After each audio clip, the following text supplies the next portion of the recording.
श्री स्वामी समर्थ. माझ्या चॅनलमध्ये तुमचं सगळ्यांचं मनापासून आभार.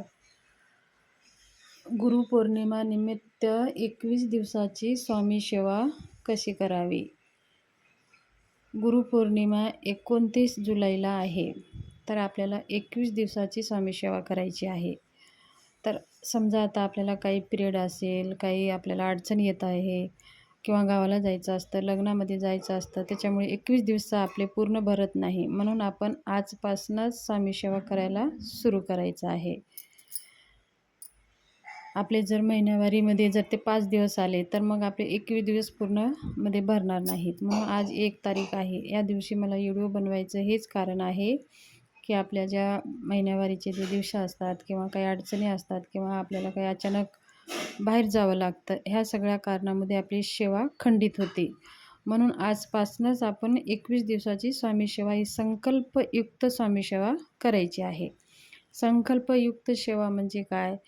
श्री स्वामी समर्थ सारामृतांचे 21 पाठ करायचे आहेत आणि आपल्या घरामध्ये स्वामी महाराजांचा फोटो असेल तर त्यांच्यासमोर बसून हातामध्ये पाणी घेऊन आपल्याला संकल्प करायचा आहे की आपल्याला 21 पारायण आपल्याला करायचे आहेत. 21 अध्याय पूर्ण वाचला तर 1 पारायण होतो. म्हणून असे दररोज 21 अध्याय वाचून 21 दिवसाचं पारायण आपल्याला पूर्ण करायचं आहे. म्हणून आपले जे काही मनोकामना आहेत, आपल्या मनातली ज्या काही इच्छा आहेत, श्री स्वामी समर्थ महाराजांना सांगून मग ते पाणी तामणामध्ये सोडून मग आपल्याला हे वाचनाला सुरुवात करायची आहे. वाचन करताना समोर महाराजांचा फोटो असायला हवा. 1 शुद्ध तुपाचा दिवा लावायचा आहे. 2 शुद्ध अगरबत्ती, सुगंधित अगरबत्ती लावून बसायला आसन घेऊन घ्यायचं आहे आणि 1 पाट ठेवायचा आहे. त्याच्यावरती आसन ठेवून त्याच्यावरती तो श्री स्वामी समर्थ दिव्य स्वरूपी ग्रंथ आपल्याला ठेवायचा आहे. ग्रंथ ठेवून मग ग्रंथाची आपल्याला पंचोपचार पूजा करून आपल्या मनातल्या इच्छा असे स्वामी समर्थ महाराजांना सांगून मग आपण वाचायला सुरुवात करायची आहे.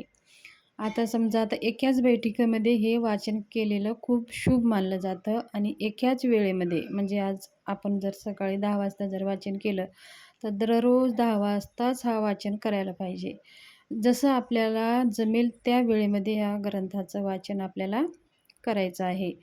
आणि ग्रंथ वाचन झाल्यानंतर स्वामी महाराजांना नैवेद्य वगैरे दाखवून स्वामी महाराजांची जे कोणती तुम्हाला आरती येईल ती आरती आपल्याला करायची आहे. त्याचबरोबर जर आपल्याला नैवेद्य स्पेशल नैवेद्य असं काही बनवायचं नाही. घरामध्ये जो नैवेद्य आपण बनवतो, जे आपण नित्य रोजानं जे अन्न आपल्या घरामध्ये शिजतं तेच अन्नाचं नैवेद्य आपल्याला स्वामी महाराजांना दाखवलं तरी पण चालेल.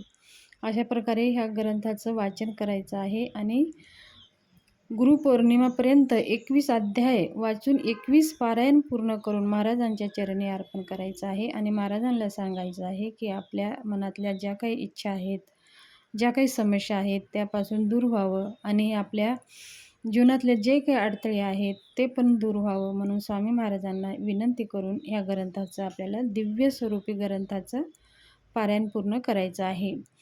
तर आज 1 तारीख आहे. तुम्ही आजपासून चालू करा, उद्यापासून चालू करा किंवा पुढे 21 दिवसापर्यंत तुम्हाला काही अडचण येत नसेल तर ते पण करू शकता.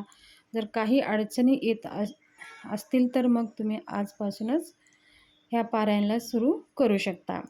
तर हे संकल्पयुक्त पारायण करण्यासाठी आपल्याला काही नियम आहेत. तर नॉनव्हेज वर्ज्य करायचं आहे, ब्रह्मचर्याचं पालन करायचं आहे. जर संतान प्राप्तीसाठी हा ग्रंथाचं पारायण करत असाल तर आपल्याला ब्रह्मचर्य पालन करण्याची गरज नाही. जर आपल्याला दुसऱ्या काही मनोकामना पूर्ण करण्यासाठी आपण हे पारायण करत असाल तर आपल्याला ब्रह्मचर्य पालन करायचं आहे. परान्न शक्यतो वर्ज्य करायचं आहे. तर हे पारायण खंड पडू नये ह्याची काळजी घ्यायची आहे. अशा प्रकारे आपल्याला ह्या दिव्य ग्रंथाचं पारायण पूर्ण करायचं आहे. 21 पारायण पूर्ण झाल्यानंतर स्वामी महाराजांच्या मंदिरात जाऊन आपल्या नारळ, खडीसाखर आणि पेढे, केळी वगैरे घेऊन आपल्याला ह्या ग्रंथाची सांगता आपल्याला करायची आहे.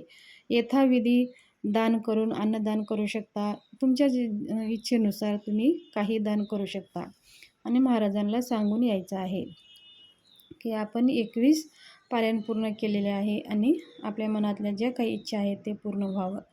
त्याचबरोबर हे पारायण झालं तर पुढची सेवा बंद करायची आहे का? तर नाही, आपल्याला नित्य सेवा ही चालूच ठेवायची.